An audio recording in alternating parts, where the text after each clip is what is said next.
ಅದು ಶಕ್ತಿ ಆಗಲಿ. ಯಾರೋ ಹೊಗಳಿದ್ರೆ ಶಕ್ತಿ ಆಗುವುದಿಲ್ಲ. ನಾವು ತಿಳ್ಕೊಂಡಿರ್ತೀವಿ, ನಮ್ಮ ಬಗ್ಗೆ ಭ್ರಮೆಗಳಿರ್ತಾವೆ. 4 ಮಂದಿ ಹೊಗಳಿದ ತಕ್ಷಣ ನಾವು ದೊಡ್ಡ ಲೀಡರ್ ಅಂತೇಳಿ ಅದು ಬಿಟ್ಟರೆ ಮೊದಲ ವಾಸ್ತವ ಏನಪ್ಪ, ನಮ್ಮ ನಿಜವಾದ ಬೆಂಬಲಿಗರು ಯಾರು, ನಮ್ಮ ಬೆನ್ನು ಹತ್ತುವಂಥವ್ರು ಯಾರು, ನಮಗೆ ಕಷ್ಟ ಸಮಯದಲ್ಲಿ ಬಂದು ನಿಲ್ಲುವಂಥವ್ರು ಯಾರು, ಇದನ್ನೆಲ್ಲ ಇವತ್ತು ನಾವು ವಿಚಾರ ಮಾಡಬೇಕಾಗಿದೆ.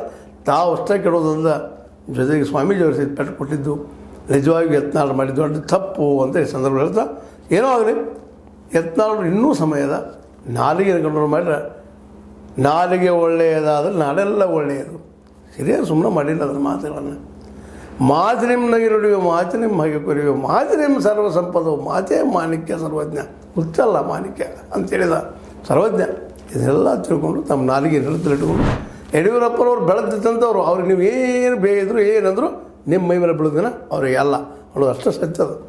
ಅದಕ್ಕೆ ನೀವೇನು ಮಾಡಬೇಕಾಗ್ಯದ, ಇನ್ನೂ ವಿಚಾರದ ವಯಸ್ಸದ, ರಾಜಕೀಯದಲ್ಲಿ ಏನು ದೊಡ್ಡ ವಯಸ್ಸಲ್ಲ ನಿಮ್ಮದು, ಒಳ್ಳೆ ಮಾತುಗಾರ ಇದ್ದೀರಿ, ಅದನ್ನು ಸ್ವಲ್ಪ ನೀವು ಹಿಡಿದು ಇಟ್ಕೊಂಡು ಆಲ್ರೆಡಿ ಉತ್ತರ ಕನ್ನಡದಲ್ಲಿ ನಿಮ್ಮ ಚಿರಪರಿಚಿತ ಇದ್ದೀರಿ ಅಂತ ಹೇಳ್ತಾ ನಾವು ಮಾತಾಡೋ ಮಾತು ನಿಮಗೆ ಇನ್ನೂ ಅನಿಸ್ಬೋದು. ಬಟ್ ಈಗ ಕಾಣ್ತಾ ಇದ್ದಾವೆ ಕಣ್ಣಿಗೆ, ಅದನ್ನಷ್ಟು ಹೇಳಿದ್ರೆ ನೀವು ಯಾರಿದ್ದಾರೆ ನಿಮ್ಮ ಜೊತೆಗೆ ಇವತ್ತ. ನಿಮ್ಮ ನಾಲಿಗೆ ಒಳ್ಳೆಯದಿತ್ತಂದ್ರೆ ಇವತ್ತು ದೊಡ್ಡ ಲೀಡರ್ ಆಗೇ ಆಗ್ತಿದ್ರಿ. ಸ್ವಲ್ಪ ಸಹನತೆ ಬೇಕಾಗಿತ್ತು, ಅದು ಕಡಿಮೆ ಆಯಿತು. ಇವತ್ತು ನೋಡಿರಿ ನಿರಾಣಿಯವರಾಗಿರ್ಬೋದು ಅಥವಾ ವಿಜಯಾನಂದ ಕಾಶ್ಯಪ್ನವರು ಆಗಿರ್ಬೋದು, ಇವತ್ತು ಅವರು ನಿಧಾನಕ್ಕೆ ನಿಮ್ಮ ಸಂಘಟನೆಯನ್ನು ಚೂರು ಮಾಡುವಂಥ ಹಂತಕ್ಕೆ ಬಂದಿದ್ದಾರೆ. ಯಾಕೆ ಅವ್ರಿಗೂ ಸಾಕಷ್ಟು ಮಾತಾಡಿದಿರಿ, ಅವ್ರ ಮನಸ್ಸುಗಳು ಕೆಟ್ಟಿದ್ದಾವೆ.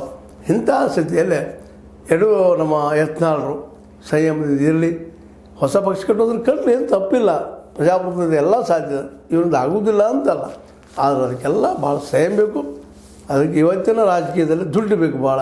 ಯಾಕಂದರೆ ಜನ ನಿಮಗೆ ಬರೋದೇ ಇಲ್ಲ, ದುಡ್ಡು ಕೊಡಲಾರಲ್ಲ. ಗಾಡಿ ಮಾಡಿಸಿ ಕೊಟ್ಟಾಗ ಬರ್ತಾರೆ ಅವ್ರು, ಅದು ಬರೋದಿಲ್ಲ. ಇಂಥ ಪರಿಸ್ಥಿತಿ ಒಳಗೆ ನಮ್ಮ ಜನ ಇದ್ದಾರೆ.